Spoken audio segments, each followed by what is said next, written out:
नमस्कार, मेरा नाम है सुरेंद्र कुमार और आप सभी का एक बार पुनः दक्षिणा ई क्लासरूम में बहुत बहुत स्वागत है। हम लास्ट टाइम बातें कर रहे थे, ब्लॉक की बातें खत्म हो चुकी थी। 2 ब्लॉक 3 ब्लॉक कितने भी ब्लॉक रख, हम बिल्कुल परेशान होने वाले नहीं है। फिर अपन जो है कंस्ट्रेंट वगैरह मिक्स करके सवाल जो है एनएलएम वाले सवालों में मतलब जो है फ्रिक्शन भी ऐड कर रहे हैं। तो हमने इस तरह की कुछ 1-2 सवाल देखे थे और 3 सवाल जो होमवर्क में दिए थे उसी से आज का खेला स्टार्ट करते हैं। तो आइए खेला शुरू किया जाए। सवाल था कि 2 kg का ब्लॉक है, यहाँ पे सरफेस पे रखा हुआ है। सरफेस और ब्लॉक के बीच का म्यू आपको 0.4 दिया हुआ है और धागा ऐसे जा रहा है। ये 4 किलो का डब्बा था। अब अपन ध्यान से देखें तो अपन जानते हैं कि पहले अपन मान लेते हैं कि फ्रिक्शन है ही नहीं। अगर फ्रिक्शन है ही नहीं तो ब्लॉक उधर की तरफ एक्सेलरेट होगा, उस डायरेक्शन में एक्सेलरेशन मान लो, है ना। और अगर वो एक्सेलरेशन सौभाग्य से पॉजिटिव आ जाए तो बहुत बढ़िया भाई साहब, बहुत ही शानदार। और अगर वो एक्सेलरेशन जिधर आपने मानी है वो नेगेटिव आ जाए, इसका मतलब ब्लॉक उसकी अपोजिट डायरेक्शन में एक्सेलरेट हो रहा है। ऐसा बिल्कुल नहीं है। इसका मतलब ब्लॉक क्या है, रेस्ट पे है। फिर आप स्टैटिक फ्रिक्शन मान लो। और अगर एक्सेलरेशन पॉजिटिव आ गई तो कौन सी फ्रिक्शन लग रही होगी, काइनेटिक फ्रिक्शन। That's all. आइए खेला शुरू करते हैं। एक समझदार आदमी ने क्या किया होगा, अगर यहाँ म्यू 0 होता तो इसको इधर आने से कोई नहीं रोकता, मतलब उसमें तो डाउट ही नहीं था। तो मैंने इसकी एक्सेलरेशन को a मान लिया। मैंने इसकी एक्सेलरेशन को यानी 2 kg की इधर वाली एक्सेलरेशन को मान लिया है मैंने a1 मान लेते हैं। क्या मान लिया मैंने, a1 मान लिया भाई साहब। 2 kg की इधर वाली एक्सेलरेशन को a1 मान लिया। 4 kg की यहाँ वाली एक्सेलरेशन को मैंने a2 मान लिया। क्या मान लिया है, a2। ये वाले को a1 एंड इसको a2। अच्छा, यहाँ की टेंशन को t मान लिया है तो इसके अंदर की टेंशन है अपने लिए t और यहाँ की टेंशन क्या हो जाएगी 2t। अच्छा, बहुत बढ़िया, बहुत शानदार। अब अगर अपन ध्यान से देखें और एक चीज और हमें यहाँ से पता कर लेनी चाहिए, वो है मैक्सिमम फ्रिक्शन, F मैक्सिमम, या फिर इसी को मैं F काइनेटिक भी यहाँ रहेगा क्योंकि म्यू एक ही वैल्यू दी हुई है। 4/10 इंटू नॉर्मल हो जाएगा आपके पास 20, यानी 8 न्यूटन जो है यहाँ पे क्या हो सकता है, फ्रिक्शन हो सकता है। मैक्सिमम पॉसिबल फ्रिक्शन ये आपको दी हुई है लिमिटिंग वैल्यू।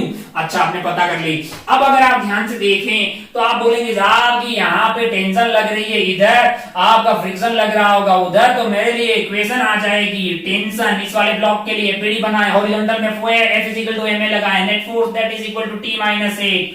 टी आपके लिए इस साइड है, 8 उधर की तरफ लग रहा होगा। हमने 8 का कंसीडर किया है क्योंकि हम उसको एक्सेलरेट होते हुए उधर मान रहे हैं, मतलब स्लिपिंग हो रही है। अच्छा, T - 8 is equal to mass into acceleration. Mass है इसका 2 kg और एक्सेलरेशन अपन ने a1 मान ली। भाई साहब, पहला रिश्ता आ गया, इसमें कोई लाज शर्म वाली बात नहीं है। अच्छा, बहुत बढ़िया। ओहो, इसका भी बनाए, नीचे की तरफ 40 लग रहा होगा, ऊपर की तरफ 2t लग रहा होगा। कोई भी बोल देगा कि 40 - 2t must be equal to 4 into a2। ओहो, अब हमें किसकी जरूरत है, अब हमें जरूरत है a1 और a2 के बीच के रिश्ते की। कोई भी निकाल ले भाई साहब। अगर ये a2 से आ रहा है, अगर ये a2 से आ रहा है, नीचे की तरफ एक्सेलरेट हो रहा है, तो ये पुली वाला a2 से ही नीचे जा रहा होगा।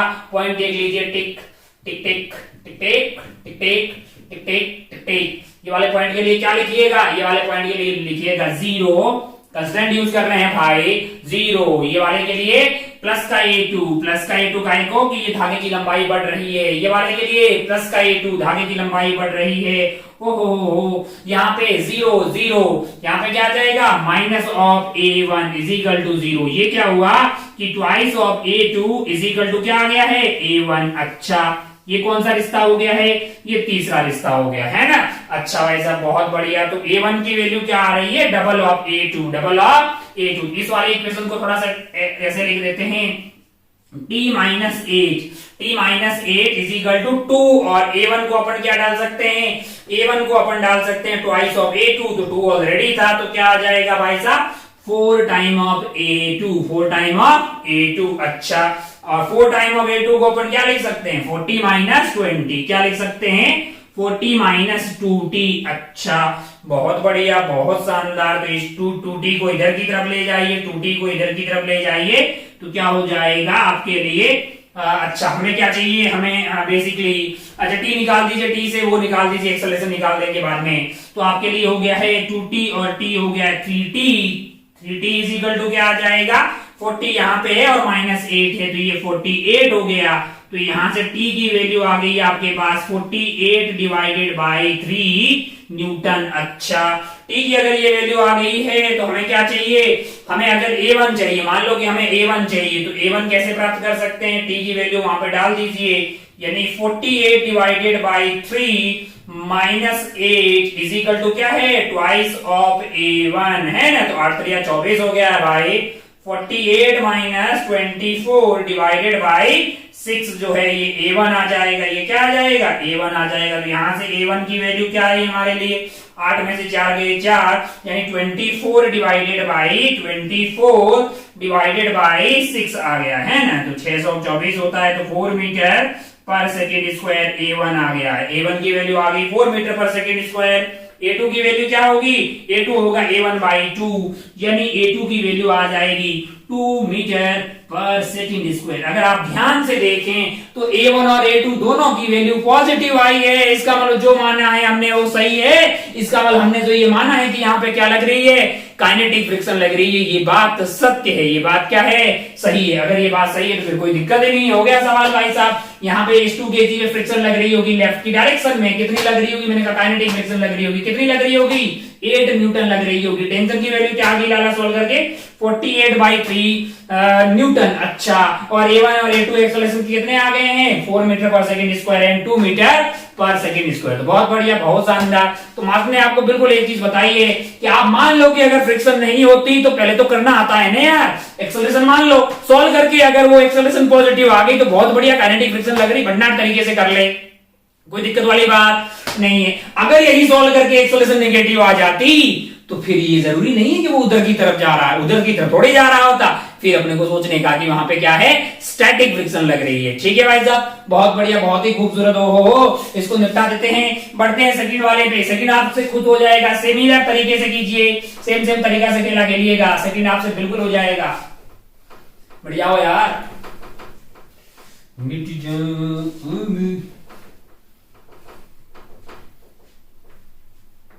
चलिए मान लेते हैं कि इसकी एक्सेलरेशन इधर की तरफ है a। मान लेते हैं कि इसकी एक्सेलरेशन क्या है? इधर की तरफ a है। अच्छा, बहुत बढ़िया भाई साहब, बहुत ही शानदार। और इस पूरे सिस्टम के की भी एक्सेलरेशन क्या है? a इस साइड में। अगर मैं ऐसा बोल रहा हूं तो मैं ये बोल रहा हूं कि ये दोनों साथ साथ चल रहे हैं, है ना। अच्छा, मैंने ये माना है कि ये दोनों कैसे चल रहे हैं? साथ साथ चल रहे हैं। क्या मतलब है इसका? कि भाई साहब इनके बीच में रिलेटिव स्लाइडिंग नहीं हो रही है। कौन सा फ्रिक्शन लग रहा है? स्टैटिक फ्रिक्शन लग रहा होगा। अच्छा, बहुत बढ़िया, ये मैंने माना है। और मैंने ये माना है कि ये उधर जा रहे हैं। मैं कब बोलूंगा कि ये पक्का उधर जा रहे हैं? मैंने कहा अगर सॉल्व करके ए पॉजिटिव आ गया तो मैंने जो माना वो सही होगा कि ये उधर जा रहे हैं। अच्छा, अगर सॉल्व करके यहाँ का फ्रिक्शन मैक्सिमम या मैक्सिमम से कम आ गया तो जो मैंने ये माना कि दोनों साथ जा रहे हैं, ये बात भी सत्य हो जाएगी। मैंने कहा आइए खेला शुरू करते हैं। अब जरा ध्यान से देखें, ध्यान से आप देखें तो इस पे लग रहा होगा 50 न्यूटन नीचे की तरफ क्या लग रहा होगा? 50 न्यूटन। अच्छा भाई साहब, बहुत बढ़िया, चल जाओ यार।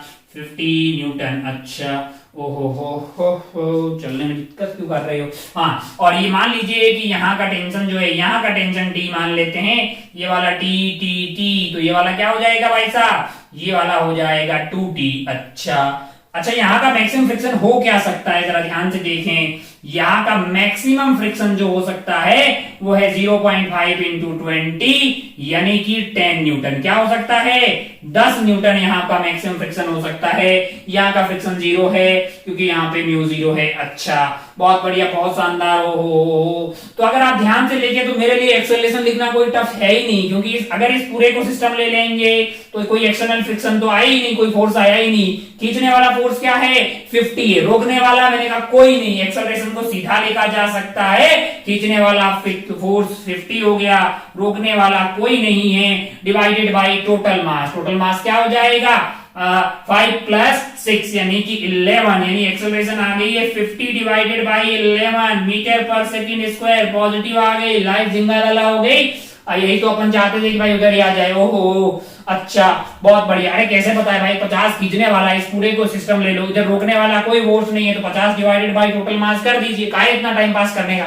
50 minus 2T is equal to 5 into A, पहला इक्वेशन आएगा। फिर यहां से क्या आएगा? मैंने कहा यहां से आएगा 2T is equal to T और टी इसमें लग रहे हैं यार, टी और टी लग रहे हैं, तो 2t इज इक्वल टू आपका 6 इंटू जो है a आ जाएगा। दो इक्वेशन सॉल्व करिए, वहां से a आ जाएगा, a की वैल्यू यही आएगी। हो अब अगर मुझे t चाहिए होगा तो मुझे t इसलिए चाहिए होगा कि मुझे यहाँ का फ्रिक्शन चाहिए, लेकिन यहाँ पे इसकी एफडी बनाएंगे तो t आएगा, तो t मैं यहां से निकाल देता हूं, यहां से निकाल लेता हूं। कैसे कि नीचे लग रहा है 50 और ऊपर लग रहा है 2t, तो मैं इक्वेशन लिख सकता हूं इस वाले के लिए 5 kg के लिए 50 minus 2t, 50 minus 2t is equal to mass into acceleration, यानी 5 इंटू 50/11। अच्छा भाई साहब, बहुत बढ़िया।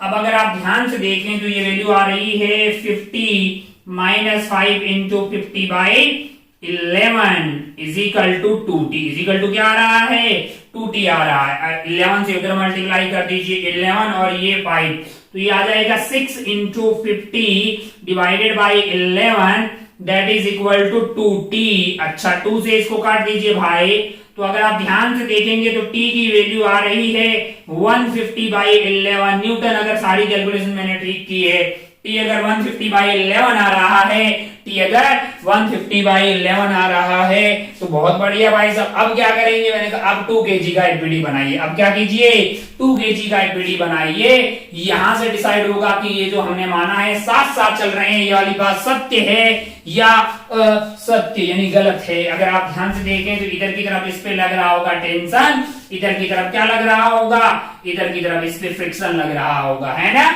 अच्छा, मैंने ऐसा क्यों माना कि फ्रिक्शन उस पे इधर लग रहा है या फ्रिक्शन, मतलब ऐसा क्यों माना, अगर आप ध्यान से देखें तो हम क्या कंसिडर कर रहे हैं, स्टैटिक फ्रिक्शन कर रहे हैं। स्टैटिक फ्रिक्शन का डायरेक्शन कैसे डिसाइड करेंगे, दोनों पे टेंशन लग रही, तो यहाँ की एक्सेलरेशन आएगी t/2, है ना, और इसकी एक्सेलरेशन, यहाँ कोई फ्रिक्शन नहीं है। अगर बीच वाली सरफेस पे कोई फ्रिक्शन नहीं होता तो इस ऊपर वाले की एक्सेलरेशन आती t/2, नीचे वाले की एक्सेलरेशन आती है t/4, t/2 is greater than t/4, यानी कि इस वाले भाई साहब की टेंडेंसी ज्यादा है, तो 2 kg 4 kg के रेस्पेक्ट में ज्यादा जाने की कोशिश करेगा, 4 kg 2 kg को पीछे फोर्स लगाएगा।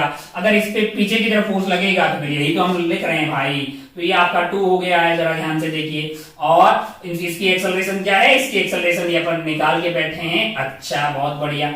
अब जरा देखिए जरा ध्यान से, t minus f must B मास इंटू एक्सेलरेशन, यानी 2 इंटू a आ गया। हमको क्या चाहिए, हमको f चाहिए, तो f की वैल्यू क्या हो जाएगी लाला, t माइनस 2a, और t आपका क्या है, t की वैल्यू है 150/11 माइनस 2 इंटू a, और a की वैल्यू है 50/11। अच्छा, बहुत बढ़िया भाई साहब, बहुत शानदार। तो ये वैल्यू आ गई है आपकी 100 minus 100 divided by 11 Newton, 100 divided by 11 Newton. अच्छा, 100 को यानी 100 को 11 से डिवाइड करेंगे तो क्या 10 से कम आंसर आएगा, इनका बिल्कुल कम आएगा। तो क्या ये वाली वैल्यू 10 न्यूटन से कम है, मैंने कहा।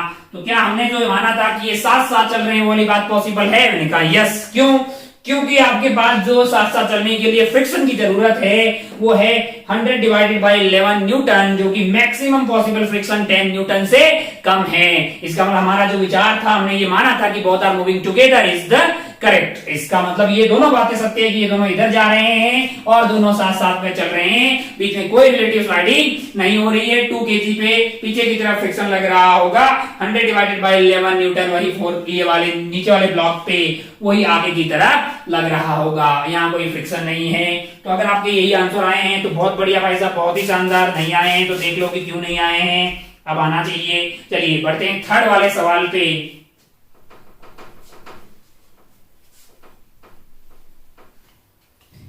यहां पे हमसे पूछा है कि find the minimum value of f so that the system just starts. f की वो मिनिमम बताएं, वैल्यू बताएं जिससे सिस्टम स्टार्ट हो जाए। मतलब आसान भाषा में अगर बात करें तो इन दोनों के बीच में रिलेटिव स्लाइडिंग जब स्टार्ट हो जाएगी तभी ना ये इधर की तरफ चल पाएगा। जब ये इधर की तरफ चल पाएगा तभी ना सिस्टम स्टार्ट हो पाएगा। अच्छा, बहुत बढ़िया। अब क्या करना पड़ेगा, मैंने कहा हमें ये बीडी बनानी चाहिए भाई साहब इस वाले केस में। तो ये अगर ध्यान से देखें तो ये है अपना 2 kg और ये है अपना 1 kg। ये क्या है, 1 kg। अच्छा, इधर की तरफ मैंने कहा यहाँ का टेंशन मान लीजिए t है भाई, और यहाँ का टेंशन भी हो जाएगा आपका t। तो इस पे लग रहा होगा टेंशन इस साइड t, और इस पे टेंशन लग रहा होगा इस साइड t। अच्छा, बहुत बढ़िया। नीचे वाले पे क्या लग रहा है आपके लिए, फोर्स F लग रहा है। अच्छा, और फ्रिक्शन जो है वो दोनों जगह विद्यमान है, यानी यहाँ पे फ्रिक्शन की मैक्सिमम वैल्यू पता कर लेते हैं। एफ मैक्सिमम जो कि होगा हमारे लिए 0.2 यानी 2/10 इंटू 20 यानी 4 न्यूटन। क्या होगा? 4 न्यूटन। अच्छा, और यहाँ पे मैक्सिमम क्या हो सकता है बताइए जरा। एफ मैक्सिमम, यहाँ पे जो मैक्सिमम फ्रिक्शन लग सकता है नॉर्मल हो जाएगा 30 इंटू 0.5 यानी 1/2 यानी कि आपका आंसर आएगा 15 न्यूटन। यहाँ पे मैक्सिमम फ्रिक्शन क्या हो सकता है? 15 न्यूटन। अच्छा, बहुत बढ़िया। अच्छा भाई साहब, अब अगर आप ध्यान से अगर देखें तो ये जो 15 न्यूटन है वो तो इस पे ऐसे लग ही रहा होगा, है कि नहीं यार? अच्छा, बहुत बढ़िया। और ये वाला जो 2 kg है इस पे फ्रिक्शन कैसे लग रहा होगा? ये 1 kg चाह रहा होगा कि 2 kg इसके साथ चला जाए इधर की तरफ, और यही वाला फ्रिक्शन इस पे कैसे लग रहा होगा? इधर की तरफ लग रहा होगा। अब अगर आप ध्यान से देखें कि जस्ट मतलब जो है मतलब स्लाइडिंग स्टार्ट हो जाए, मतलब ये टेंशन ऐसा हो जाए कि इस फ्रिक्शन की बस की बात नहीं हो, टेंशन की वैल्यू इतनी हो जाए कि ये फ्रिक्शन जो है 2 kg को रोक ना पाए। अच्छा, मैंने कहा ये मैक्सिमम क्या हो सकता है? 4। तो टेंशन की मिनिमम वैल्यू क्या चाहिए? 4। अगर ये 4 हो गई तो भाई साहब जो है ये आपका 4 हो गया है। टेंशन क्या, सॉरी, ये आपका 4 हो गया है। और अच्छा भाई साहब, बहुत बढ़िया, बहुत शानदार। और टेंशन की वैल्यू हो गई है आपके लिए 4। तो आंसर क्या आ जाएगा? F minimum. एफ मिनिमम की वैल्यू हो जाएगी आपके लिए 15 प्लस 4 प्लस 4 यानी कितना आ गया है? 23 न्यूटन। अच्छा, बहुत बढ़िया, बहुत शानदार। ओहो हो, तो ये तो बहुत ही आसान किस्म का सवाल था।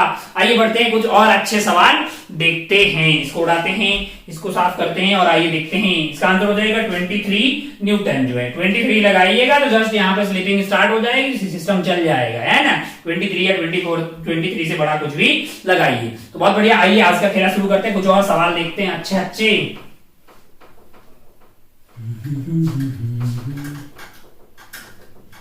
चलिए, बोर्ड हो गया चकाचक। एक और सवाल बनाते हैं।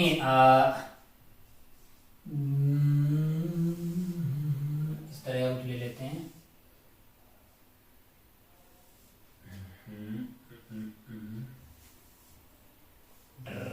टिक टिक, इस पे एक ब्लॉक रख देते हैं। मान लो कि ये ब्लॉक रख दिया, दैट इज 2 kg। इसको कर दिया मान लो 4 kg। यहाँ पे लगा देते हैं पुली। यस, ऐसे पुली थोड़ा सा बड़ा कर देते हैं, ऐसे।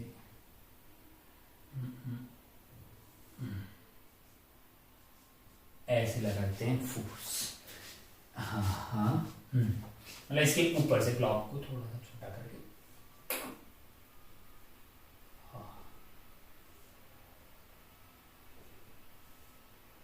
ऐसे, ठीक है। Find the maximum value of F so that there is no relative sliding between block of mass 2 kg and 4 kg। और ये रखा था, इसको कहाँ रख देते हैं? एक धरातल पे रख देते हैं। और यहाँ का म्यू मान लीजिए, मैंने आपको बोल दिया, यहाँ का म्यू मान लीजिए 0 है। क्या है? 0। Find the F max. कौन सा वाला मैक्स? ये वाला max. So that there is no relative sliding, no relative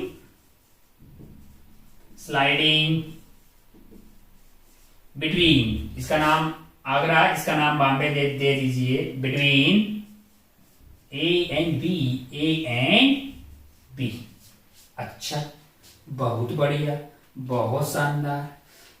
अगर रिलेटिव स्लाइडिंग नहीं हो रही है तो स्टैटिक फ्रिक्शन लग रही है भाई साहब। म्यू वगैरह तो मैंने कहा यहाँ का म्यू देना पड़ेगा। यहाँ का म्यू ले ले तो 0.5। अब सवाल बन गया पूरा। आपको यहाँ का म्यू मिल गया, यहाँ का म्यू मिल गया। 2 kg है, 4 kg है, और आपसे पूछा है कि मैक्सिमम यहाँ पे एक आदमी जो खींच रहा है वो कितना फोर्स लगाएं कि यहाँ पे जो प्लांक एल टाइप का बनाया हुआ है और ऊपर जो ब्लॉक रखा हुआ है 2 kg का, उसके बीच में कोई रिलेटिव स्लाइडिंग ना हो। अच्छा, बढ़िया भाई साहब। हो अगर कोई रिलेटिव स्लाइडिंग नहीं हो रही है तो इस पूरे को सिस्टम मान लो, उस पे फोर्स एफ लग रहा है। इस पे क्या लग रहा है? इस पूरे आइटम को यहां से लेके यहां तक वाले को मैं सिस्टम मान लूं तो हॉरिजॉन्टल में मेरे लिए क्या लग रहा है? एफ लग रहा है। तो एक्सेलरेशन को मैंने इधर की तरफ मान लिया ए है, एक्सेलरेशन अगर ए है तो उसकी वैल्यू क्या हो जाएगी, उसकी वैल्यू हो जाएगी F divided by total mass जो कि है 6 metre per second square, F divided by 6 metre per second square. अच्छा भाई साहब, बहुत बढ़िया, बहुत खूबसूरत। हो अब अगर आप ध्यान से देखें तो ये जो 2 kg वाला ब्लॉक है, ये अगर एफ है तो यहाँ पे टेंशन जो होगी वो एफ के बराबर रहेगी। यहाँ की जो टेंशन है यानी ये वाला एफ के बराबर ही आ गया, यहाँ पे क्या आ जाएगा, 2f आ जाएगा। अच्छा भाई साहब, और यहाँ पे कोई फ्रिक्शन नहीं है तो यहाँ फ्रिक्शन की वैल्यू है 0। अब अगर आप ध्यान से देखिए, मान लो कि 2 kg का एफबीडी बनाते हैं, 2 kg वाले का इस वाले का एफबीडी बनाएंगे तो क्या होगा भाई साहब, इस वाले पे इधर की तरफ लग रहा होगा एफ, क्या लग रहा होगा, एफ लग रहा होगा। और इस वाले पे फ्रिक्शन कैसे लग रही होगी, जरा ध्यान से देखिए। मैंने मान लिया कि स्मॉल एफ जो है फ्रिक्शन उधर लग रही है, क्यों, क्योंकि अगर आप ध्यान से देखिए तो 4 kg पे लग रहा है 2f, 4 kg पे क्या लग रहा है 2f, और 2 kg पे लग रहा है f। और अगर इनके बीच में रिलेटिव स्लाइडिंग नहीं होनी है तो ये बात तो गारंटी है कि ये सिस्टम उधर जाएगा, फिर 2 kg को भी उधर ही जाना होगा ना, और उसको उधर कौन लेके जा सकता है, वो अकेला फ्रिक्शन ही है। अच्छा, और अगर आप ध्यान से देखें इसका एफबीडी ऐसे देख लीजिए तो यहाँ पे क्या लग रहा है, यहाँ पे लग रहा है 2f, क्या लग रहा है 2f कैपिटल वाला। अगर इस पे स्मॉल f का फ्रिक्शन इधर लगेगा तो 4 kg पे किधर लगेगा, इधर लगेगा भाई साहब, और यहाँ पे 0 है, कोई फ्रिक्शन नहीं है, दोनों का एक्सेलरेशन सेम है। अगर मैंने साथ साथ में माना है क्योंकि मुझे वही f पता करना है जब तक कि ये यहाँ पे दोनों साथ साथ चले, यानी कोई रिलेटिव स्लाइडिंग ना हो। अच्छा, बहुत बढ़िया भाई साहब, बहुत ही शानदार। हो तो अब अगर आप ध्यान से देखें तो f minus small f minus capital F must be equal to 2 into acceleration. Acceleration की वैल्यू क्या है, कैपिटल F डिवाइडेड बाई 6, यानी कि वो हो गया है 3। तो यहां से स्मॉल f की वैल्यू आ गई capital F plus f divided by 3, जो कि हो जाएगा 4 कैपिटल F डिवाइडेड बाई 3। अच्छा, बहुत बढ़िया भाई साहब, बहुत ही शानदार। हो और इसका मास कितना है, 4 है। तो आप ध्यान से देखें तो यहाँ पे इसके लिए इक्वेशन क्या आ जाएगी, इसके लिए इक्वेशन आ जाएगी 2f minus small f that is equal to 4 into a, 4 into a, और a की वैल्यू क्या है आपके लिए, f डिवाइडेड बाई 6। अच्छा, तो यहाँ से स्मॉल f की वैल्यू क्या आ गई है आपके लिए, 2f minus 2f divided by 3, यानी कि 6, और ये कर दीजिए तो सेम ही वैल्यू आएगी, वो तो आना ही पड़ेगा 4f डिवाइडेड बाई 3। अच्छा, अब अगर रिलेटिव स्लाइडिंग नहीं हो रही है, मतलब कौन सा फ्रिक्शन लग रहा है, कहां स्टैटिक फ्रिक्शन लग रहा है, और स्टैटिक फ्रिक्शन यहां पे कितना हो सकता है मैक्सिमम, तो आप बोल सकते हैं बड़ी आसानी से कि यहाँ पे जो है वो मैक्सिमम फ्रिक्शन हो सकता है वो है अपना 0.5 इंटू 20, यानी कि हो सकता है 10। और आपने जो सॉल्व करके स्मॉल f निकाला है उसको 10 से कम होना पड़ेगा, उसको 10 से कम होना पड़ेगा। हाँ भाई साहब, इसको क्या होना पड़ेगा, 10 से कम होना पड़ेगा। अगर इसको 10 से कम होना पड़ेगा तो 4f divided by 3 is less then 10, तो f should be less then 3 into 10 divided by 4, 3 into 10 divided by 4, यानी कि आपका हो गया 5 और ये हो गया है 2, तो ये f must be less then 7.5 Newton, f must be less then 7.5 Newton. f जो है मैक्सिमम f की क्या वैल्यू हो सकती है आपसे पूछा गया है, तो आपका जवाब होगा 7.5 न्यूटन, 7.5 न्यूटन। इससे फिर थोड़ा मतलब यहाँ पे जस्ट आपके रिलेटिव स्लाइडिंग स्टार्ट होगी और इससे इतू सा भी ज्यादा हुआ ना तो फिर भाई साहब मतलब रिलेटिव स्लाइडिंग हो रही होगी। आपसे क्या बोला है कि मैक्सिमम फोर्स बताइए जब तक कि इन दोनों के बीच में रिलेटिव स्लाइडिंग नहीं हो, तो आपका आंसर क्या होगा, आपका आंसर हो जाएगा 7.5 न्यूटन। चलिए एक आध सवाल और देखते हैं, खूब सवाल हम ऑलरेडी जो है फ्रिक्शन में देख चुके हैं।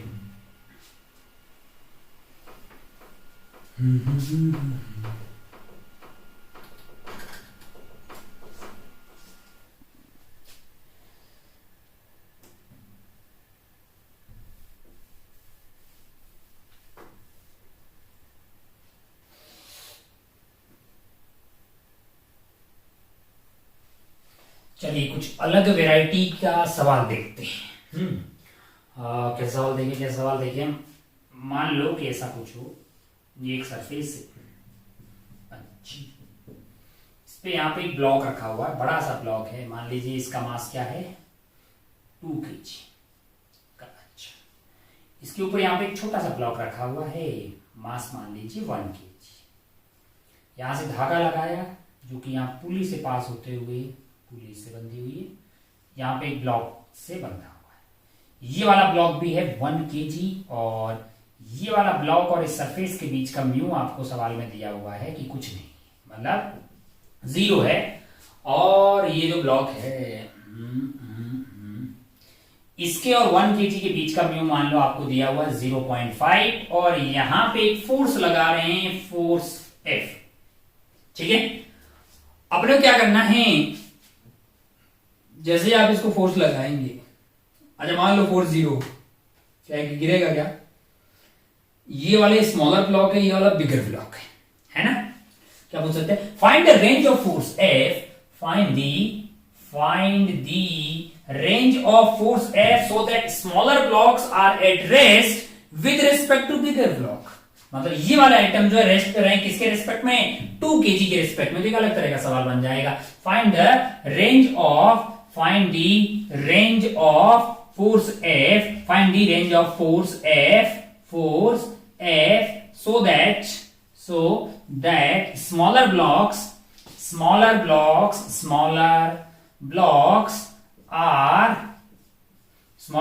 are at rest with respect to bigger block। बड़े वाले ब्लॉक के रेस्पेक्ट में छोटे वाले जो क्या हैं वो रेस्ट पे हैं। अच्छा, और उसके लिए आपको इस F की एक रेंज निकालनी है कि कहां से कहां तक ये F रहे, तो 0। अगर आप ध्यान से देखें तो इस पे नीचे लग रहा होगा 10, और यहाँ रोकने वाला मैक्सिमम जो हो सकता है, यहाँ का फ्रिक्शन जो है मैक्सिमम हो सकता है, वो होगा आपके लिए 0.5 × 10 यानी कि 5 न्यूटन। इसका मतलब ये है कि अगर ये फोर्स हो ही नहीं तब तो ये रुकने वाला नहीं है, यानी F की वैल्यू 0 रख दो तो भाई साहब जो है ये नीचे की तरफ खिसक जाएगा, ये नहीं नीचे की तरफ खिसक जाएगा। अच्छा, ये वाला फिक्स नहीं है, ये मूव कर सकता है, ये ब्लॉक है बड़ा सा और उस पे एक और छोटे छोटे ब्लॉक लगा रखे। अच्छा, बहुत बढ़िया भाई साहब, बहुत शानदार। ओहो। अब अगर आप ध्यान से देखें तो मैंने फोर्स F लगाया, अगर मैंने फोर्स F लगाया तो ये पूरा कार्यक्रम इधर की तरफ एक्सेलरेट हो जाएगा और एक्सेलरेशन आ रही होगी A, है ना? कहीं पे कोई रिलेटिव स्लाइडिंग नहीं हो रही। क्या मैं इस A को नेट फोर्स जो है यहाँ पे म्यू 0 है। अच्छा, यहाँ का म्यू भी आपको दे दिया है, क्या है, 0 है। यहाँ का म्यू क्या है, 0 है। अच्छा, तो कोई फ्रिक्शन यहाँ पे लग नहीं रही होगी, तो एक्सेलरेशन आ जाएगी F डिवाइडेड बाई टोटल मास हो गया है आपका 4 kg, यानी इतना मीटर पर सेकेंड स्क्वायर की रेट से ये पूरा कार्यक्रम एक्सेलरेट हो रहा होगा इस डायरेक्शन का। बहुत बढ़िया भाई साहब। अब अगर अपन ध्यान से देखें और चीटा बन के इसके ऊपर बैठ जाएं, किसके ऊपर, बड़े वाले ब्लॉक के ऊपर जो 2 kg का है, इस पे बैठ जाएं। आइए बनाते हैं इन दोनों की एपीडी। अगर आप ध्यान से देखेंगे तो 1 kg पे इधर की तरफ क्या लग रहा होगा, टेंशन लग रहा होगा, ये वाला 1 kg पे, और ये वाले 1 kg पे क्या हो रहा होगा, ऊपर की तरफ टेंशन लग रहा होगा, नीचे 10 लग रहा होगा। इसमें मैंने कहा ऊपर की तरफ नॉर्मल लग रहा होगा 10, नीचे 10 लग रहा होगा, इधर आपका फ्रिक्शन लग रहा होगा। मैंने मान लिया कि फ्रिक्शन क्या है, इधर की तरफ है, अभी माना। अगर आप 2 kg के लिए रेस्पेक्ट में बात कर रहे हैं तो सूडो भी आपको लेना पड़ेगा 1 इंटू इसका एक्सेलरेशन कितना है, F/4 है, तो F/4 से मल्टीप्लाई कर दीजिए, इतना सूडो आपको लेना पड़ेगा। ये बातें किसके रेस्पेक्ट में हो रही है, 2 kg के रेस्पेक्ट में। इसमें सूडो किधर आएगा, इधर आ जाएगा 1 इंटू F/4, और इधर से एक नॉर्मल लग रहा होगा जिसकी वैल्यू इसके बराबर आ जाएगी, क्योंकि यही सरफेस पे नॉर्मल लगा रही होगी ना। अच्छा भाई साहब, बहुत बढ़िया, बहुत शानदार, यहाँ पे नॉर्मल जैसे। अच्छा, अब अगर अपन ध्यान से देखें कि कहीं पे इस चीटा के रेस्पेक्ट में 2 kg के रेस्पेक्ट में कोई स्लाइडिंग नहीं हो रही है, इसका मतलब क्या है कि 10 इसके बराबर है, ये इसके बराबर है, ये प्लस ये इसके बराबर है और ये इसके बराबर है। ओहो, तो क्या टेंशन की वैल्यू 10 आ गई है? मैंने कहा हाँ। अच्छा, यहाँ पे कोई फ्रिक्शन नहीं है ऊपर, क्योंकि म्यू क्या दिया हुआ है, 0 दिया हुआ है। अच्छा, इसका मतलब टेंशन अगर 10 है तो अगर आप यहां से देखिए, यहाँ हॉरिजॉन्टल डायरेक्शन में F/4 plus small f that is equal to tension, और वो क्या होना चाहिए, 10 के बराबर। अगर ये 10 के बराबर है तो यहां से स्मॉल f की वैल्यू जो फ्रिक्शन होगी उसकी वैल्यू क्या आ रही है, तो आप बोलेंगे 10 minus capital F divided by 4। अच्छा, इसकी मैक्सिमम वैल्यू क्या हो सकती है, आप बोलेंगे भाई साहब की यहाँ पे मैक्सिमम वैल्यू 5 हो सकती है। हम तो बोलेंगे भाई साहब की लेस देन इक्वल टू 5 हो सकता है। क्या हो सकता है, less than equal to 5। Negative नहीं हो सकता क्योंकि फ्रिक्शन का मैग्नीट्यूड है, तो नेगेटिव कैसे हो सकता है भाई, 0 से लेके 5 के बीच में कुछ भी हो सकता है। अब आप ध्यान से देखें तो ये हो गया 5 less than equal to F by 4। अच्छा, तो यहां से क्या हो गया है कि 20F, यानी कि F must be greater than equal to 20 newton. मैंने कहा ओ 20 से कम यानी कि 19, 18 कुछ भी लगाया तो क्या होगा, मैंने कहा तब उस वाले केस में 2 kg वाले चीटा को ये दोनों रुके हुए नहीं दिखाई देंगे, ये लोग ऐसे स्लाइड करके आ जाएंगे। मैंने कहा अच्छा भाई साहब बहुत बढ़िया, बहुत शानदार। ये F जो है 20 न्यूटन से बड़ा होना चाहिए। मैंने कहा हाँ, अरे 20 से बड़ा फिर मतलब कोई भी वैल्यू रख लें क्या, कोई, जैसे जैसे आप क्या करेंगे F को बढ़ाते जाएंगे वैसे वैसे क्या होगा, F बाई 4 की वैल्यू बढ़ती जाएगी, F बाई 4 की वैल्यू बढ़ती जाएगी। अच्छा, F बाई 4 की वैल्यू बढ़ती जाएगी, T तो 10 है ही सही, T अगर 10 है F बाई 4 बढ़ता रहेगा। F बाई 4 प्लस F की वैल्यू अगर T से बड़ी होगी तो इधर स्लाइड करने लग जाएगा। मैंने कहा फिर फ्रिक्शन थोड़ी हेल्प करेगा, फ्रिक्शन ने अभी इसकी स्लाइड करने की टेंडेंसी उधर है इसलिए फ्रिक्शन लग रहा है। धीरे धीरे आप बढ़ाते जाओगे, अगर F बाई 4 की वैल्यू 10 के बराबर से, फ्रिक्शन बोलेगा अपन 0, अपन ने कोई ठेका थोड़ी लगाया रखने का। अगर स्लाइडिंग की टेंडेंसी है, जिधर है उसका अपोज कर रहे हैं, आप F बाई 4 को बढ़ाते जाओ, 0 से 20 रखोगे, देखो जरा F को क्या रखो, 20 रखो, कितना आया, 5 आया। टेंशन आपके पास क्या है, F को आप मिनिमम 20 रखो, ये क्या हुआ 20 डिवाइडेड बाई 4 यानी कि 5 हो गया। अच्छा, और यहाँ पे फ्रिक्शन मैक्सिमम क्या हो सकता है, 5। दोनों फ्रिक्शन की मैक्सिमम जोर लगा रहा है 5 है कि नहीं, 5 10 को बैलेंस किया है ना। आपने F को बढ़ाया, आपने F को बढ़ा के मान लो 24 कर दिया, कितना कर दिया 24 बाई 4 कितना हुआ 6, ये है 10, फ्रिक्शन कम हो गया भाई साहब, 4 हो गया। जरूरत नहीं है आप F को 40 कर लो, F को 40 करो, देखो जरा, अगर आप F को 40 कर दोगे तो F बाई 4 क्या हो जाएगा, 10 हो जाएगा, और ये वाला 10 टेंशन को ये बैलेंस कर लेगा, फ्रिक्शन का कोई योगदान नहीं है, फ्रिक्शन 0 हो गया। ओ F को आप 20 से 40 तक गए, फ्रिक्शन कहां से कहां गया, मैं कहा 5 से 0 गया लल्ला। अब तू F को 41 कर, F को क्या कर 41 कर, तो ये वाली वैल्यू जो है वो 10 से बड़ा हो जाएगा, तो ये भाई साहब का पीछे की तरफ जो है जाने का टेंडेंसी आने लगेगा, तो फ्रिक्शन वाला बोलेगा कि ला हम इस बात का अपोज करते हैं, हम तो उधर लगेंगे। अरे भाई हमने कोई ठेका थोड़ी लगाया ले रखा है पीछे जाएंगे, हम जिधर टेंडेंसी होगी स्लाइड करने की उसकी अपोज करेंगे। तो अगर आप F को बहुत बढ़ाते जाएंगे तो एक वक्त ऐसा आएगा जब F की वैल्यू 40 से ज्यादा हो जाएगी, तब जो है आपका 1 इंटू F बाई 4 ये सूडो फोर्स ले रहा हूं क्योंकि मैं FBD जो है 2 kg के रेस्पेक्ट में बढ़ा रहा हूं, किसकी, ऊपर वाले 1 kg की। अच्छा, और इधर की तरफ आपके पास टेंशन लग रहा है, इधर अब फ्रिक्शन लगने लग जाएगा, इधर क्या लगने लग जाएगा, फ्रिक्शन लगने लग जाएगा। जैसे जैसे आप F बढ़ाते जाओ, फ्रिक्शन भी अपनी वैल्यू बढ़ाता जाएगा। मैक्सिमम क्या हो सकता है फ्रिक्शन, मैक्सिमम भाई साहब 5 हो सकता है, उससे ज्यादा होने वाला नहीं है। यानी ये 5 है और ये 10 है, ये 5 है और ये 10 है, तो ये मैक्सिमम उधर क्या हो सकता है, मैंने कहा वो 15 हो सकता है भाई साहब, 10 प्लस 5 15, इसका मतलब F बाई 4 को क्या होना पड़ेगा, मैक्सिमम 15 हो सकते हो। आप 15 से थोड़ा सा ज्यादा हुए तो फिर आप पीछे की तरफ स्लाइड कर जाएंगे, ये उधर चला जाएगा। अच्छा, इसका मतलब F की मैक्सिमम वैल्यू क्या हो सकती है, 60 हो सकती है, 60 बाई 4 करेंगे 15 आ जाएगा, यानी कि F बाई 4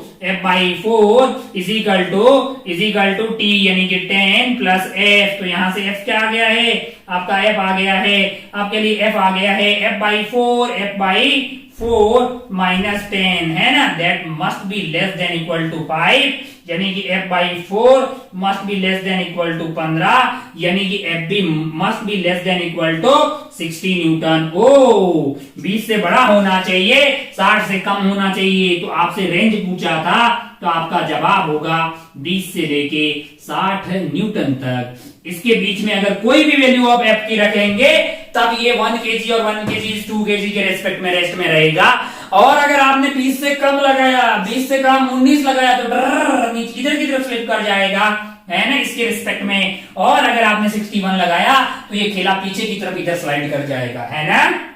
अच्छा, बहुत बढ़िया, बहुत शानदार। तो ये रेंज निकाल दी। तो आपको एक आइडिया लगा कि रेंज वाले सवालों में सबसे पहले एफ निकालेंगे और फिर एफ की ही रेंज लगेगा, मतलब एफ को अपन जो लेस देन इक्वल टू बोल देंगे उसकी मैक्सिमम औकात से। तो एक दो और ऐसे सवाल सोल्व करते हैं, फिर धीरे धीरे अपने फ्रिक्शन का ये खेला जो है समाप्त डिक्लेयर करते हैं। एक दो और सवाल देखते हैं रेंज वाले थोड़े ढंग के। चलिए भाई साहब, बोर्ड हो गया चकाचक। एक और लल्लू पुल्लू सा सवाल करते हैं।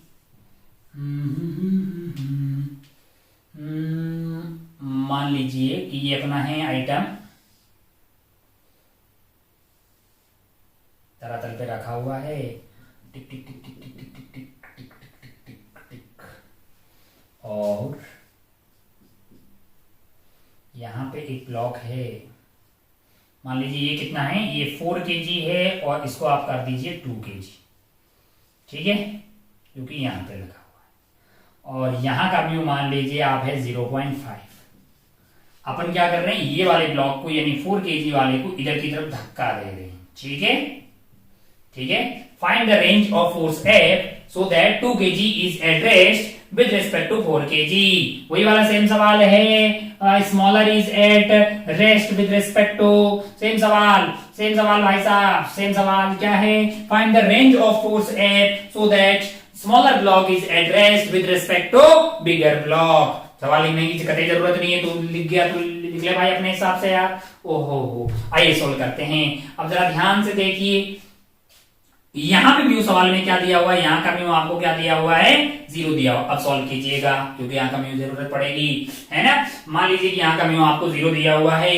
अब अगर आप ध्यान से देखें, ये पूरा कार्यक्रम इधर की तरफ एक्सेलरेट हो रहा होगा और एक्सेलरेशन को आप लिख सकते हैं F डिवाइडेड बाई 6 मीटर पर सेकेंड स्क्वायर। अच्छा, बहुत बढ़िया भाई साहब, बहुत ही शानदार, खूबसूरत। हो। अब जो है स्लिप होने का खतरा इसका है, तो इसका एक बीडी बनाते हैं और 4 पे बैठ जाते हैं। 4 के रेस्पेक्ट में रुका हुआ चीटा बन के कहां बैठ गए अपन, 4 kg के ऊपर बैठ गए।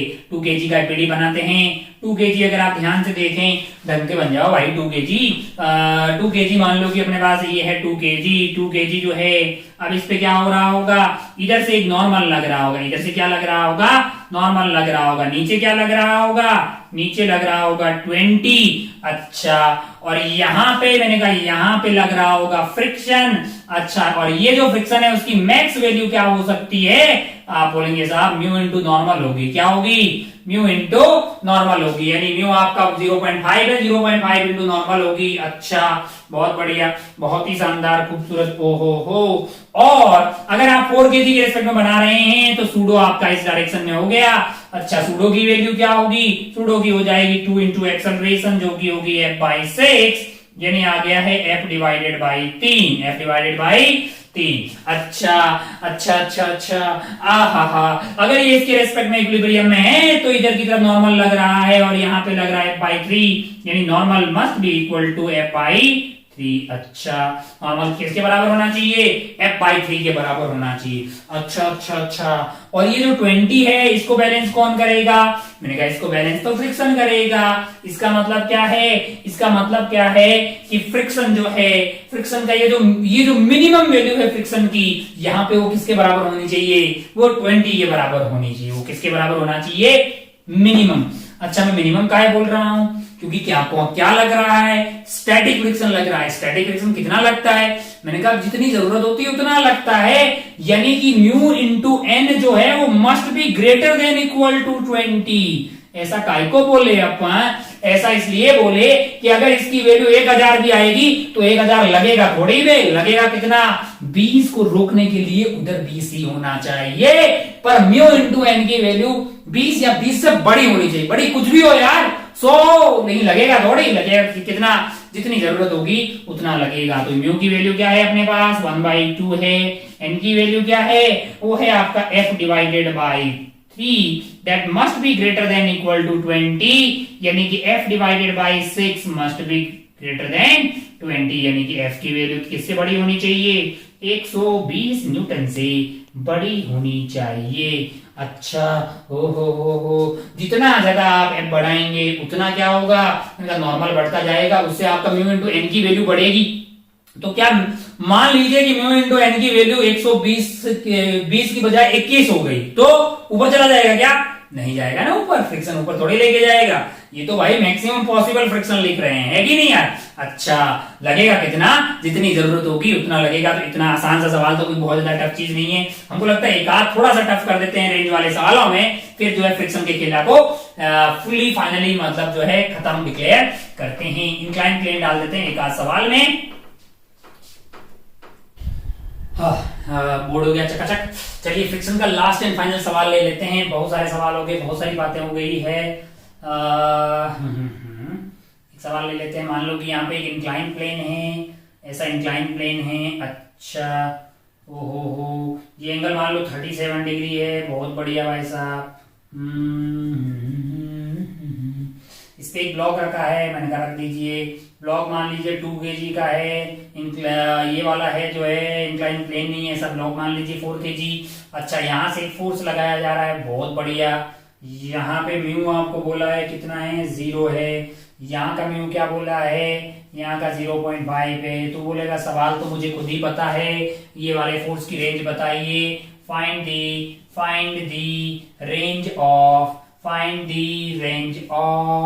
force F, find the range of force F, find the range of force F, find the range of force F, so that smaller block is at rest with respect to bigger block, bigger block. अच्छा, बहुत बढ़िया भाई साहब, बहुत शानदार। हो ये इसके रिस्पेक्ट में है, रुका हुआ है। मैंने कहा बहुत बढ़िया भाई साहब, आइए खेला खेलते हैं। आप वीडियो को पॉज मार के खुद से ट्राई करें। थोड़ा इंक्लाइन प्लेन डाल दिया, परेशान होने की कतई जरूरत नहीं है। अच्छा, सूडो का यूज करके करें कि ग्राउंड से, सूडो से है ना, आप ग्राउंड से भी कर सकते हैं। ग्राउंड में आपको एक्सेलरेशन लेनी पड़ेगी, दोनों की एक्सेलरेशन सेम रहेगी। सूडो में अगर मैं चीटा बन के यहां बैठ जाऊंगा तो मेरे लिए 2 kg क्या होगा, रेस्ट पे होगा, है कि नहीं। और हम दोनों वैसे जहां किधर रहे होंगे, इधर की तरफ एक्सेलरेट हो रहे होंगे। यहां अगर फ्रिक्शन 0 है, यहां वैसे फ्रिक्शन होती तो मान लो कि कुछ भी फ्रिक्शन लग रही होती तो फिर एफ को एटलीस्ट जो है उससे बड़ा होना पड़ता। मान लीजिए कि यहाँ पे फ्रिक्शन की मैक्सिमम वैल्यू होती है 10, तो f minus 10 divided by 6 acceleration होती। मैंने आसानी के लिए म्यू क्या लिया, थोड़ा आसानी के लिए म्यू को क्या लिया है, 0 लिया है। तो तब यहाँ पे क्या हो जाएगा, मान लीजिए एग्जांपल के लिए बता रहा है कि मान लो कि यहाँ मैक्सिमम फ्रिक्शन 10 है, तो आपका एक्सेलरेशन होता है f माइनस 10 डिवाइडेड बाई 6। अभी तो म्यू 0 है तो कोई बात ही नहीं है, तो एक्सेलरेशन की वैल्यू क्या हो जाएगी आपके लिए, वो आ जाएगी f डिवाइडेड बाई 6, यानी f by 6 metre per second square. मैंने कहा बहुत बढ़िया भाई साहब, बहुत शानदार हो। अब अगर आप ध्यान से देखें तो 2 kg का एपीडी बनाते हैं। 2 kg का अगर आप एपीडी बनाएंगे, 2 kg ऐसे ऐसे, ये वाला एंगल है आपके लिए 37 डिग्री। क्या है, 37 डिग्री। और यहाँ पे ये 2 हो गया है, बहुत बढ़िया, बहुत शानदार। इस पे नीचे की तरफ लग रहा होगा mg यानी 20, इधर की तरफ लग रहा होगा mg sin थीटा यानी 20 into sine theta. Sine theta आपके लिए क्या हो गया है, साइन थीटा, जो कि हो जाएगा 3/5। और इधर लग रहा होगा नॉर्मल, जो कि आ जाएगा 20 इंटू कोस थीटा यानी 4/5। ये आ गया आपका 16, ये आ गया है आपके लिए 12 न्यूटन। 16 न्यूटन एंड 12 न्यूटन, अपने को ये वैल्यूज मिल गई है। ओहो, सूडो कौन सी डायरेक्शन में लगेगा, एक्सेलरेशन इधर की तरफ है, तो सूडो हमको इस डायरेक्शन में लेना चाहिए। कितना, मैंने कहा 2 इंटू एक्सेलरेशन जो कि है f/6 यानी कि f/3 न्यूटन। ये वाला एंगल है कितना है, 37 डिग्री। तो इसका इधर वाला कंपोनेंट हो जाएगा f/3 इंटू कोस 37 डिग्री यानी कि 4/5। और ये वाला कंपोनेंट क्या हो जाएगा, f/3 इंटू 3/5। और ऊपर क्या लग रहा होगा, नॉर्मल लग रहा। मैंने कंपोनेंट ले लिए, बहुत सारा रायता फैल गया है, परेशान होने की कतई जरूरत नहीं है। थोड़ा अगर साफ साफ बनाए मान लो तो ये जो 2 kg है, ये जो 2 kg है इसके ऊपर की तरफ लग रहा है, अभी मैंने फ्रिक्शन कहीं पे भी कंसिडर नहीं किया है, ऊपर की तरफ क्या लग रहा है, तू बोल देगा कि भाई साहब 4F डिवाइडेड बाई 15 लग रहा है। ओहो हो, नीचे क्या लग रहा है इस साइड में, मैंने कहा 12 न्यूटन लग रहा है। अच्छा इस साइड में कौन से कंपोनेंट आ गए हैं, इस साइड आपके कंपोनेंट आ गए हैं 16 आ गया है, एक प्लस क्या आ गया है, मैंने कहा प्लस आपके पास F बाई 3 इंटू 3 बाई ये कर दीजिए, 3 से 3 चला गया, यानी कि आपके पास आ गया है F बाई 5, F बाई 5। अच्छा ये आपका हो गया है F बाई 5 और इधर क्या लग रहा होगा, मैंने कहा इसके जस्ट अपोजिट डायरेक्शन में नॉर्मल लग रहा होगा। अब अगर आप ध्यान से देखें, ध्यान से अगर आप देखें, अगर मान लो कि 12 और ये दोनों आइटम बराबर आ जाए, 12 और 4F डिवाइडेड बाई 15 बराबर हो जाए तो फ्रिक्शन की जरूरत ही नहीं है, तो फ्रिक्शन की कोई जरूरत नहीं है। अगर ऐसा हो जाए कि 4F by 15 is equal to 12, यानी कि ये हो गया 3, यानी कि कैपिटल F की वैल्यू अगर 45 न्यूटन हो, अगर 45 हो तो बगैर फ्रिक्शन के भी, अगर कोई फ्रिक्शन का यहाँ पे म्यू 0 होता तो भी ये 2 kg जो है 4 kg की रिस्पेक्ट में रेस्ट पे रहता, तब जब F की वैल्यू 45 हो। मैंने कहा हमें तो रेंज निकालनी है और हमारे पास तो म्यू है, तो क्या F 45 से अलावा भी कुछ होना ही चाहिए मतलब रेंज की, तो हम यहाँ पे F इक्वल टू 45 है तो हमें फ्रिक्शन की जरूरत ही नहीं पड़ी। अच्छा मान लीजिए 2 केस लेता हूं मैं, एक ये वाला जहां पे F लेस देन 45 हो, क्या हो, F लेस देन 45। अच्छा पहला केस लेते हैं, अगर F क्या हो, लेस देन 45 हो, अगर F लेस देन 45 हो तब आप ध्यान से देखिए 45 होगा कि 12 के बराबर हो गया, अगर ये लेस देन 45 हुआ तो फिर 12 और 4F बाई 15 में बड़ा कौन हुआ, 12, बड़ा कौन हो जाएगा 12। उस वाले केस में फ्रिक्शन किधर आएगा, पहले वाले केस में, इस वाले केस में फ्रिक्शन ऊपर लगेगा, कैसे लगेगा, ऊपर का को लाला ऊपर लगेगा, क्योंकि अगर आपने F की वैल्यू 45 से कम रखी तो 4F बाई 15 की वैल्यू 12 से कम आएगी, यानी इस 2 kg वाले ब्लॉक की नीचे की तरफ स्लाइड होने की टेंडेंसी होगी, जो कि फ्रिक्शन को पसंद नहीं आया, यानी कि मतलब उसको गलत बात लगी तो उसने इस बात का अपोज किया। अच्छा अब अगर ये स्टैटिक कंडीशन में है तो क्या होना चाहिए, तो आपके पास 12 मस्ट बी इक्वल टू क्या होना चाहिए, 4F बाई 15 प्लस आपके पास क्या आ जाएगा, फ्रिक्शन आ जाएगा, प्लस क्या आ जाएगा, फ्रिक्शन आ जाएगा। अच्छा भाई साहब बहुत बढ़िया, बहुत शानदार। ओह तो यहाँ पे आपका F आ गया है। अब आप ध्यान से देखें तो यहां से जो F है आपके पास, क्या आप उसको क्या लिख सकते हैं, 12 माइनस 4F बाई 15 है कि नहीं यार, और ये जो है ये लू ये लेस देन इक्वल टू क्या होनी चाहिए, म्यू इंटू एन के, less than equal to mu into N के बराबर होनी चाहिए। अच्छा और एन अगर आप ध्यान से देखें तो एन आपके लिए क्या आ रहा है, यहाँ पे एन आ रहा है 16 प्लस F बटा 5। अरे एन को इस बात से थोड़ी मतलब पड़ेगा कि इस डायरेक्शन में फ्रिक्शन है कि नहीं है, तो ओ और म्यू की वैल्यू है 1/2 यानी 0.5 यानी 1/2 इंटू 16 प्लस F बाई 5। ओ तो यहाँ पे आप देखिए 12 minus 4F by 15 less than equal to 8 plus F by 10 आ गया है। अब आप ध्यान से देखिएगा तो इसको इधर ले आइए, इसको इधर ले आइए, या फिर यहाँ पे कर लेते हैं 12 और 8 जो है ये 4 हो जाएगा, यानी 4 is less than equal to, वहां पे उधर की तरफ आ जाएगा आपका F by 10 plus 4F divided by 15। अच्छा 4 is less than equal to आपका एलसीएम आ जाएगा, एलसीएम आ जाएगा 30, यानी ये हो जाएगा 3F, क्या हो जाएगा 3F प्लस आपके पास जो है ये हो गया 8F। अच्छा ओहो इसको इधर ले जाइए तो ये 120 is less than equal to 11F, यहां से आपको क्या हुआ 120 बटा 11 से बड़ा होना चाहिए F, 120 बटा 11 से बड़ा होना चाहिए F, यानी कि उससे भी छोटा हो गया अगर F, तब भाई साहब 12 को ये और ये दोनों मिलके भी नहीं रोक पाएंगे। इन्होंने अपनी मैक्सिमम औकात लगा दी तो भी फिर इसको नीचे आने से कोई नहीं रोक सकता। इसका मतलब 120 बटा 11, 120 बटा 11 मतलब जो है आपके पास इतनी वैल्यू से बड़ा होना चाहिए F। मैंने कहा अच्छा भाई साहब बहुत बढ़िया, बहुत शानदार। कितनी बार ये कितना जाएगा, अगर आप ध्यान से देखें तो 10 और मतलब जो है मतलब 110 से ज्यादा, यानी कि 121 हो गया अपना 11 इंटू 11, तो 11 से अराउंड जो है 11 के आसपास है, उससे तो बड़ा होना ही चाहिए। और अगर बड़ा करते करते 45 पर ले गए तो फ्रिक्शन की जरूरत ही नहीं पड़ेगी, यानी कि इस यहां से लेके 45 तक जब आप एफ को बढ़ाते रहोगे फ्रिक्शन ऊपर की तरफ लगेगा और उसकी वैल्यू कम हो जाएगी। जैसे ही एफ की वैल्यू 45 होगी फ्रिक्शन 0 हो जाएगा। मैंने कहा अच्छा 45 पे ये दोनों बराबर थे। मैंने कहा बढ़िया।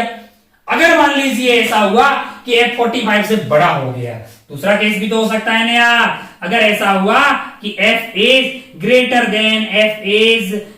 देन 45 न्यूटन, अगर ऐसा हुआ भाई साहब, तो आपके पास जो 4f डिवाइडेड बाई 15 है वो 12 से बड़ा हो जाएगा, तब इसके ऊपर स्लाइड करने की टेंडेंसी आ जाएगी। फ्रिक्शन को ये बात रास नहीं आएगी, फ्रिक्शन इधर लगने लग जाएगा। स्टैटिक फ्रिक्शन है और फ्रिक्शन में कोई ठेका नहीं रखा है, कोई ठेका लेके नहीं बैठा है कि अब तो इंक्लाइन लगेंगे, हम तो भाई साहब उधर लगेंगे जिससे कि साथ बरकरार रहे, यानी रिलेटिव स्लाइडिंग का अपोज करेंगे। जितना हो सकता है हमसे जितना हो पाएगा उतना करेंगे। अच्छा, नीचे की तरफ अगर लगेगा और स्टैटिक कंडीशन है, इसका मतलब क्या है कि 12 प्लस फ्रिक्शन अब किसके बराबर होना चाहिए, 4f डिवाइडेड बाई 15 के बराबर होना चाहिए। यहां से f की वैल्यू क्या आ रही है, 4f डिवाइडेड बाई 15 माइनस 12। तुम नीचे लगोगे लेकिन तुम्हारी भी एक औकात है, यानी तुम जो मैक्सिमम लग सकते हो वो है म्यू इंटू एन, और म्यू आपको 1/2 दिया हुआ है, और n की वैल्यू क्या है, वो है आपके लिए 16 plus f by 5, 16 plus f by 5। अच्छा, तो ये वैल्यू आ गई आपकी 4f divided by 15 minus 12 less than equal to 8 plus f by 10, 8 plus f by 10। अच्छा भाई साहब, बहुत बढ़िया, बहुत शानदार। तो इसको इधर ले जाइए, तो ये आपका हो गया 4f divided by 15 minus f by 10 that must be less than equal to, ये इधर ले जाइए तो ये हो गया है 20। क्या हो गया है 20। थोड़ा सा इसको क्या यहाँ पे सोल्व कर लें, तो इसको यहाँ पे सोल्व कर लेते हैं।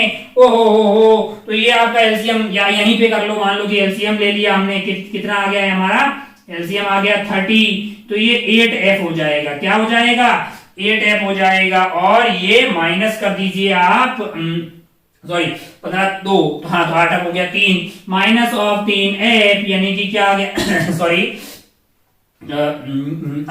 तो ये आपका हो गया है basically less than equal to, और इधर क्या था 12 प्लस 8 20, ठीक ही तो करना है, हाँ कैलकुलेशन गलत नहीं होना चाहिए भाई। चलिए, तो ये अगर आप ध्यान से देखें तो इधर की तरफ आ गया है आपके लिए, यहां से क्या आ गया है, यहां से आ गया है 5f divided by 30 is less than equal to 20। तो यहाँ पे अगर आप ध्यान से देखेंगे तो ये आ गया आपके लिए 6, यानी कि f must be less than equal to 120 newton. ओहो 120 से बड़ा हो गया, तो फिर ये 4f by 15 12 plus f limiting को भी एक्सटेंड कर जाएगा, और इस 2 kg को ऊपर जाने से कोई नहीं रोक सकता भाई साहब।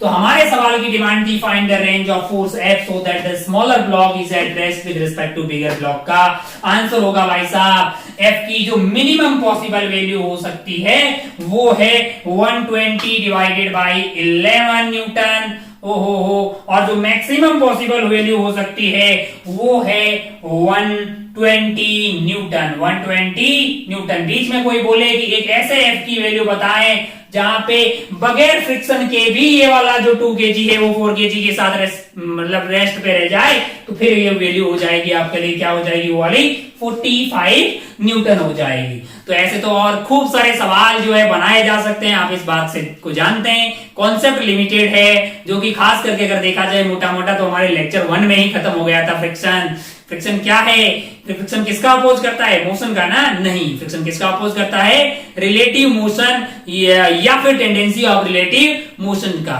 तो जब टेंडेंसी ऑफ रिलेटिव मोशन का अपोज कर रहा होता है तो उसको स्टैटिक फ्रिक्शन बोलते हैं, जिसकी मैक्सिमम वैल्यू को लिमिटिंग फ्रिक्शन बोलते हैं, और वो म्यू इनटू एन होती है। बाकी स्टैटिक फ्रिक्शन जो है इतना लगता है जितनी जरूरत होती है ना। अच्छा, किधर लगता है ये बातें अपन ऑलरेडी कर चुके। इस तरह से लगता है कि नेट जो बॉडी है उस पे नेट फोर्स 0 हो जाए। अच्छा, ओहो, फिर दूसरा टाइप का जो फ्रिक्शन था वो हमारे लिए था काइनेटिक फ्रिक्शन। उसकी वैल्यू फिक्स होती है, वो म्यू के इंटू नॉर्मल आ जाता है ना। किधर लगता है, बॉडी ए के रेस्पेक्ट में बी की रिलेटिव वेलोसिटी जिस डायरेक्शन में होगी उसकी जस्ट ऑपोजिट डायरेक्शन में लगता है। खूब सारे सवाल हमने उसके बाद देखे, बेसिक बातें थी, इतनी ही थी। मतलब अगर आप ध्यान से देखें तो बेसिकली एक नया force, Newton laws of motion हमने पढ़ा, उसके बाद एक नया फोर्स जस्ट ऐड हुआ है, फ्रिक्शन है। फ्रिक्शन एक कांटेक्ट फोर्स है। In fact basically contact force is the resultant of friction and normal. Friction and normal, जो कांटेक्ट फोर्स का हॉरिजॉन्टल वाला कंपोनेंट था यानी अलोंग द प्लेन वाला, वो हमारे लिए फ्रिक्शन आया था, और उसका वर्टिकल वाला कंपोनेंट नॉर्मल आया था। यानी फ्रिक्शन और नॉर्मल दोनों का रिजल्टेंट ही बेसिकली कांटेक्ट फोर्स था। तो बहुत बढ़िया, बहुत ही शानदार। इसके बाद जो नेक्स्ट वाला टॉपिक अपन खेलने वाले हैं वो है हमारे लिए work power and energy. Work power and energy. Then उसके बाद अपन बातें करेंगे circular motion, then system of particle and so on. तो मतलब जो है आप भी आइएगा, नेक्स्ट वाले चैप्टर में जरूर आइएगा इसको पूरा करके, लेकिन होमवर्क करके पधारिएगा, तभी आपके लिए एक फायदे का सौदा होगा। ठीक है, तो अभी भी मतलब जो है यहाँ पे अपन फ्रिक्शन को फिर फुल्ली फाइनल खत्म मानते हैं। मिलते हैं नेक्स्ट वाले चैप्टर पे। जय हिंद। आप अपनी और अपनी पढ़ाई का खूब ख्याल रखिएगा। होमवर्क वगैरह करते रहें भाई साहब, जितना होमवर्क दिया जा रहा है उसको करते रहें। इस बात की गारंटी है कि आपको अच्छा लगेगा टेस्ट वगैरह में, और वैसे भी आपको चीजें समझ में आएगी और ज्यादा से ज्यादा आप अच्छे सवाल सॉल्व कर पाएंगे। ठीक है, दैट्स ऑल। जय हिंद, जय भारत, टेक केयर, बाय।